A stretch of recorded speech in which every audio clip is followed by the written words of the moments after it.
আরে আমরা যেন মহারাজের কাছে ফেল না, কিছু একটা করতেই হবে। আমার মাথাটা গরম হয়ে যাচ্ছে। গোপালের মতন রাজসভার ময়লাকে যতক্ষণ না ফেলা যাচ্ছে ততক্ষণ আমার মাথা জ্বলন্ত কয়লা হয়েই জ্বলবে। পণ্ডিত মশাইয়ের মাথায় একটা বুদ্ধি আছে মন্ত্রী মশাই। আপনি যদি সেই অনুযায়ী উঁচির কাজ করেন তাহলে বেটা গোপালের কপালে দুর্গতির সীমা থাকবে না। এই কি বুদ্ধি, কি বুদ্ধি? আপনি বরং এই ব্যাপারে পণ্ডিত মশাইয়ের সাথে একবার আলোচনা করে নিন। আমি চলি, কেমন? আমি চলি। হ্যাঁ হ্যাঁ, এসো এসো এসো এসো।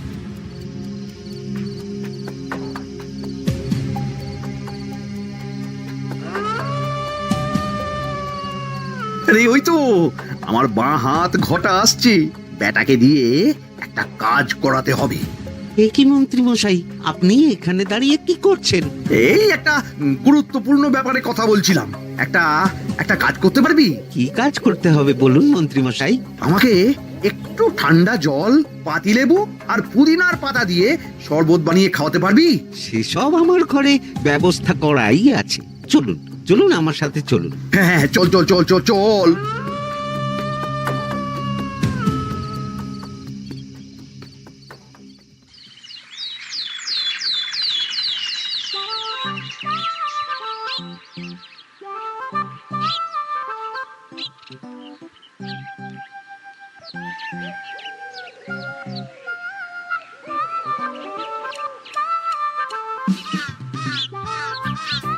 কি ব্যাপার পণ্ডিত, এত গুম মেরে আছো কেন? সকাল সকাল গিন্নি খুব বকেছেন মনে হচ্ছে। গিন্নির বাক্য সুধায় কান ভরে গেছে, আর কিছুই কানে ঢুকছে না।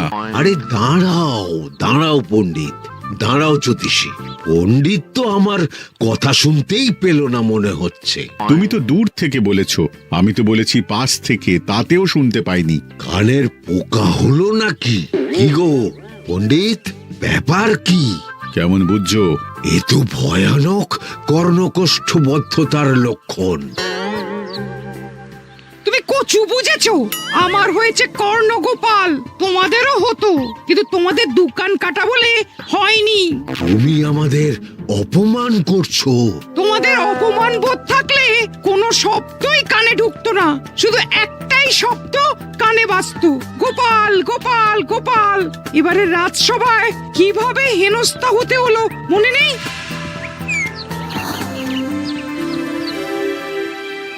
মহারাজ, একটা ভিক্ষা আছে।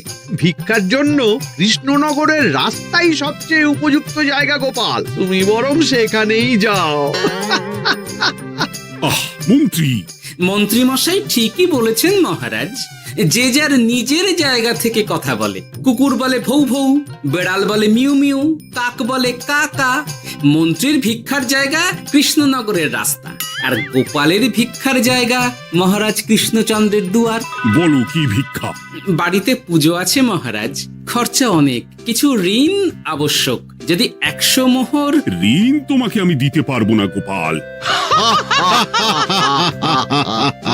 পুজো উপলক্ষে তোমাকে আমি 100 মোহর দিলাম। মহারাজ, আমিও ঠিক এই কথাটাই বলতে যাচ্ছিলাম। আমরাও তাহলে বাড়িতে পুজো করব। পুজোর জন্য আমাদের অনেক খরচ, তাই যদি। অবশ্যই অবশ্যই, কত ঋণের প্রয়োজন খাজাঞ্চির কাছ থেকে নিয়ে নিও, সুদটা আমি মাফ করে দিলাম। মহারাজ, গোপালকে দান আর আমাদের ঋণ? হ্যাঁ, কারণ তোমরা নিজেরা খাবে, কিন্তু গোপাল অন্যদের খাওয়াবে।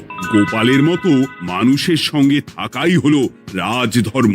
কিন্তু তাছাড়াও তোমরা হলে 80 যাই বেতন পাই দলের লোক। গত 1 বছরে তোমার কোন মন্ত্রণা দেশের কাজে এসেছে? পণ্ডিত কোনো নতুন তত্ত্ব শুনিয়েছে? জ্যোতিষী কোনো অমোঘ ভবিষ্যৎবাণী করেছে? আর বৈদ্য 3 বছর ধরে আমার হাঁটুর ব্যথা সারাতে পারেনি। কিন্তু গোপাল, গোপালের ভাঁড়ে হাস্যরসের কখনো অভাব হয়নি। মনে আছে? আছে। কিন্তু করার তো কিছু নেই। আছে। কিছু ভেবেছো নাকি পণ্ডিত? তোমাদের মনে আছে মহারাজ মোহর দেওয়ার পর গোপাল সেদিন বলেছিল কি গোপাল, খুশি তো? মহারাজ, আপনি আমাকে এক মুঠো ধুলো দিলেও আমি খুশি। সেই ধুলো মুঠোই আমি সোনা মুঠো করে ফেলবো। মনে নেই আবার? একটু ঝেড়ে কাশো তো দেখি পণ্ডিত, কি ভেবেছো? যা হবে দেখতেই পাবে।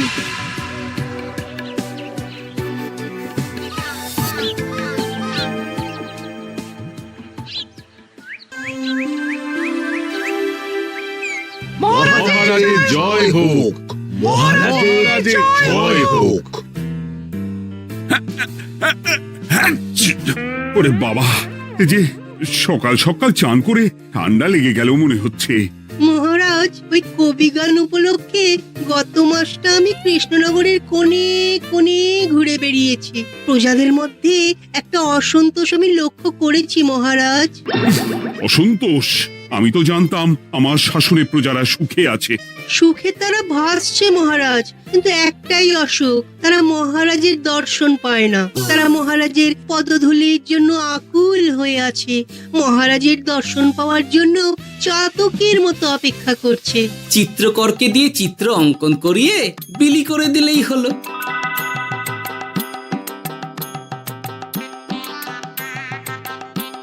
খুব ধুলো হয়েছে মহারাজ, কিন্তু এত ধুলো।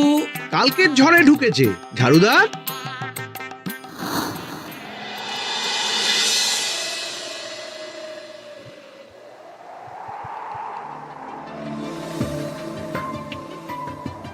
এই সুযোগ, রাজসভা ফাঁকা, এমন ঝড় যে পেয়াদারাও বাইরে নেই। কাজটা সেরে ফেল, বুঝলি?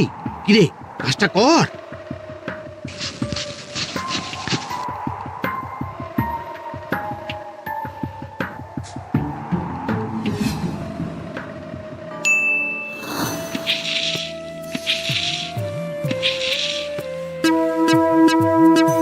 এত ধুলো! মহারাজ, কাল ঝড়টা বড় সাংঘাতিক হয়েছিল। তা বটে।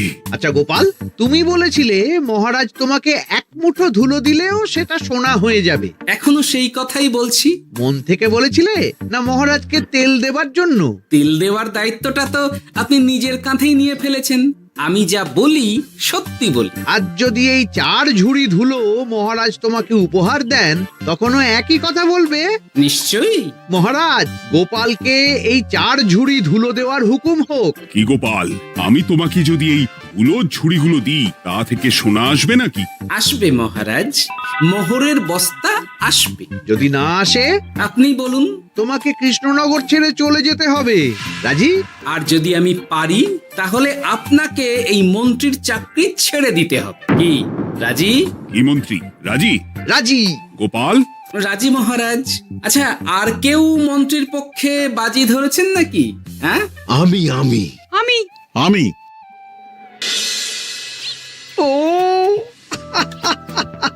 গোপাল এবার যে মরণ কুয়োতে ঝাঁপিয়েছে, সেখান থেকে আর উঠে আসতে পারবে না। ধুলো থেকে মোহরের বস্তা আসবে, এ হচ্ছে গোপালের উন্মাদ রোগের শুরু।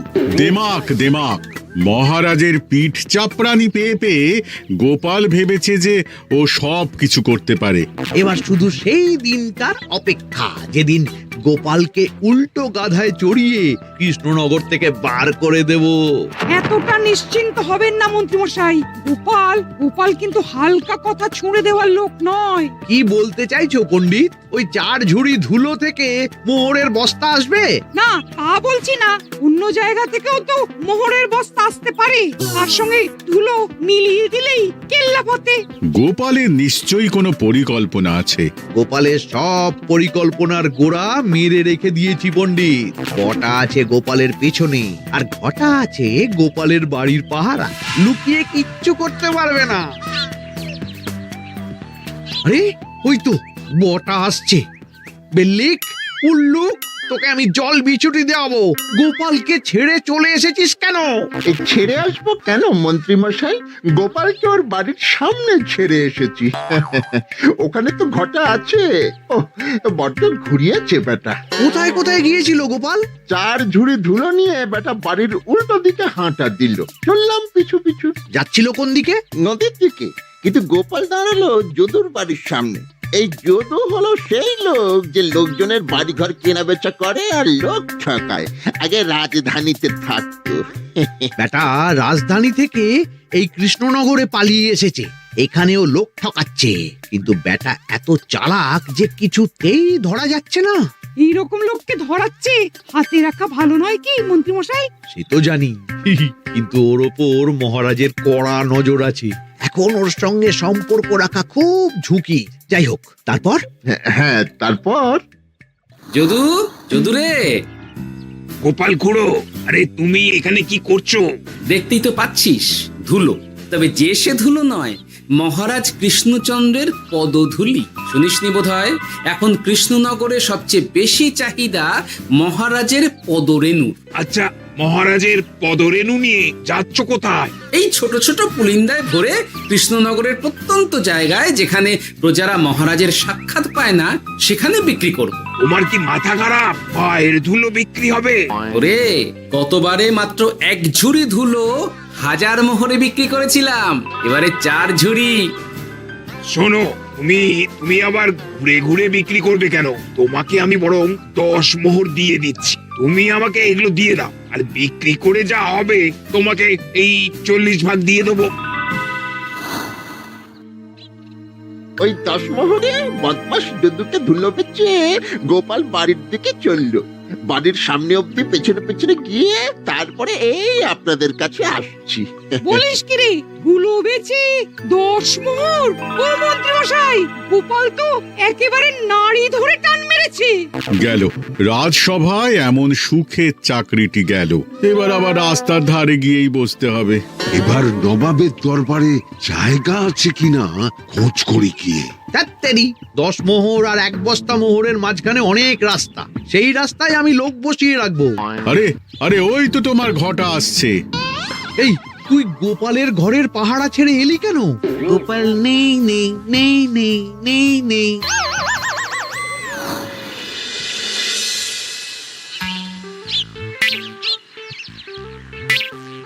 আরে, ভয় পেলি নাকি?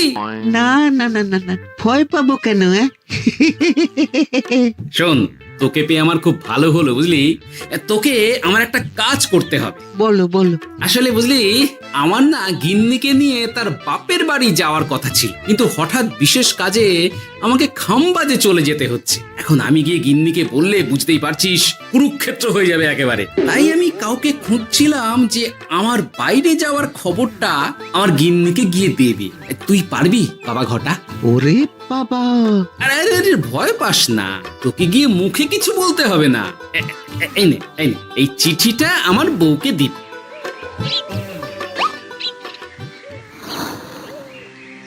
কৃষ্ণনগর ছেড়ে চুপি চুপি চলে যাচ্ছি, চালাকিটা দেখেছেন? ওসব চালাকি আমি তুড়ি মেরে উড়িয়ে দেব। কি করবেন? চারিদিকে আমি অশ্বারোহী গুপ্তচর পাঠাচ্ছি, গোপালকে কোনো চালাকি করতে দেব না।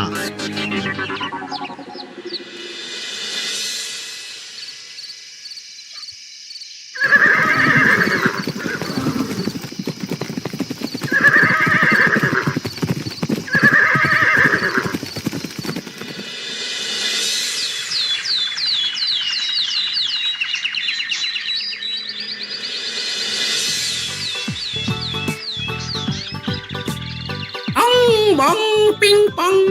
হ্যাঁ, ওরে বাপ রে, এ আবার কি বলে? মানে বুঝিতে পারিলে না? অং বং পিং পং অর্থাৎ আইসো আমার নিকট বিদেশি জাদু শরবত আছে, ইহাতে তৃষ্ণা নিবারিত হয়, শক্তি বৃদ্ধি হয়, ঘুম ভালো হয়, সম্পর্কের উন্নতি হয়, জামা কাপড় ফর্সা হয়, তু শব্দ না করে সকাল সকাল কষ্ট পরিষ্কার হয়, মূল্য মাত্র 1 মোহর। বোঝো, ওইটুকু অংবঙ্গের মধ্যে এত কিছু? ঠিক আছে, তা দাও দেখি। আপাতত টেস্টটা তো মিটু, বাকিগুলো পরে বোঝা যাবে।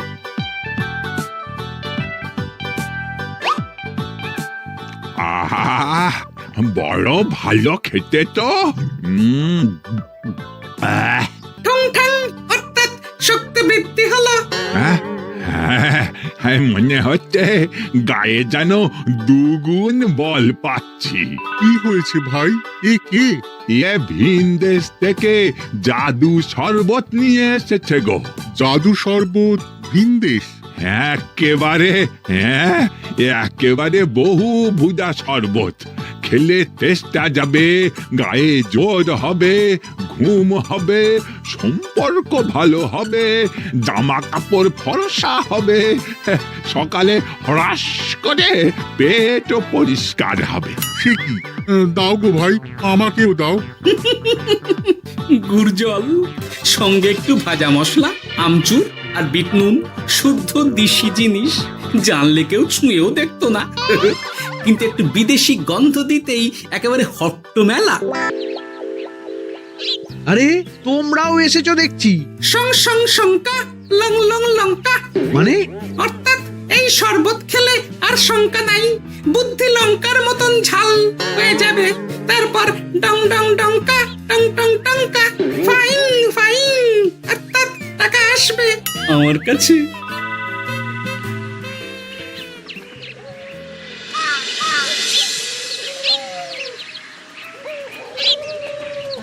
ঝপ ঝপ ছপাং, ফট ফট ফটাং, অর্থাৎ উহাকে দৌড়িয়েছ কেন?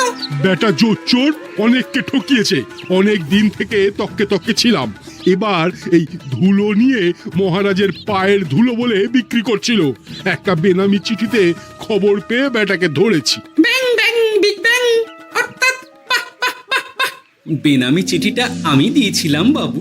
বাবা যদু, তুমি সেই রাজধানী থেকে কৃষ্ণনগর অবধি মানুষকে অনেক খোল খাইয়েছো। তুমি এতদিন ঘুঘু দেখে এসেছিলে বাবা। এবার গোপাল নামক ফাঁদটা দেখলে। কতবার বলবো, এইসব ধুলো আমি গোপালের কাছ থেকে কিনেছি। যা বলার ওই বিচারের সময় মহারাজকে বলবি। চল চল চল চল চল।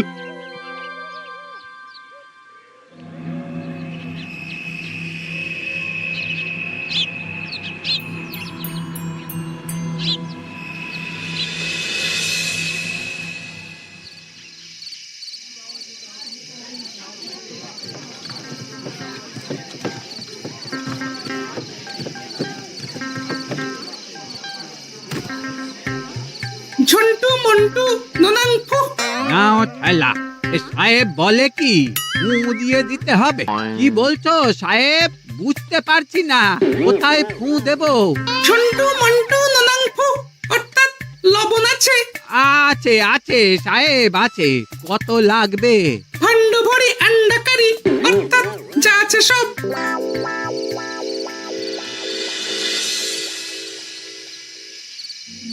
ব্যাস, মোটামুটি আশেপাশে সব দোকানের নুন এখন আমার জিম্মায়। এবার আসল মজা শুরু হবে।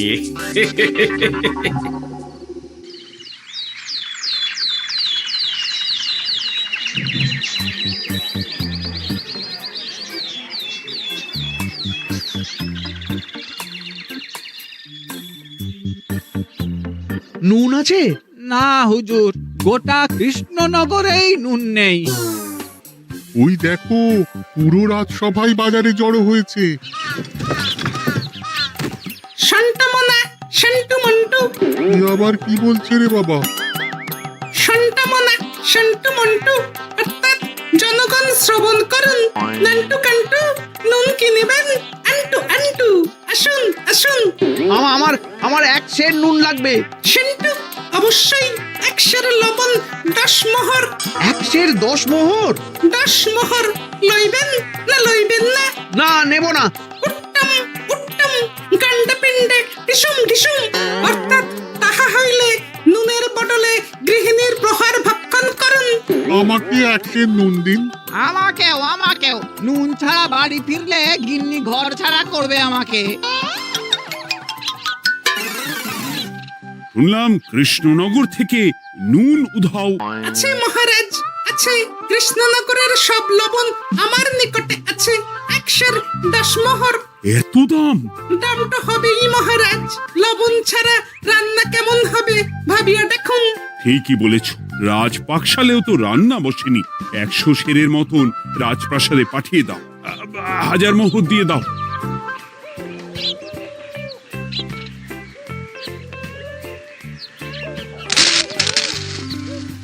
ব্যাস, 1 বস্তা মোহর হয়ে গেছে। গোপাল? হ্যাঁ মহারাজ, গোপাল। যে 4 ঝুড়ি ধুলো থেকে 1 বস্তা মোহর রোজগার করেছে। ইয়া বাত! চলো রাজসভায়, পুরো গল্পটা শুনতে হবে। সকলেই এসো তাহলে রাজসভায়। কিন্তু মহারাজ, যারা বাজি হারলো তাদের তো চাকরি গেছে, তো তারা রাজসভায় যাবে কি করে? ঠিক ঠিক ঠিক বলেছ। আর যারা বাজি হারলো তারা বাদ, বাকিরা চল। এই সেরেছে, গোপাল তো আবার বাজি মেরে দিল। ও মহারাজ, আমাদের দেখুন। ও মহারাজ, আমাদের দেখুন। ও মহারাজ।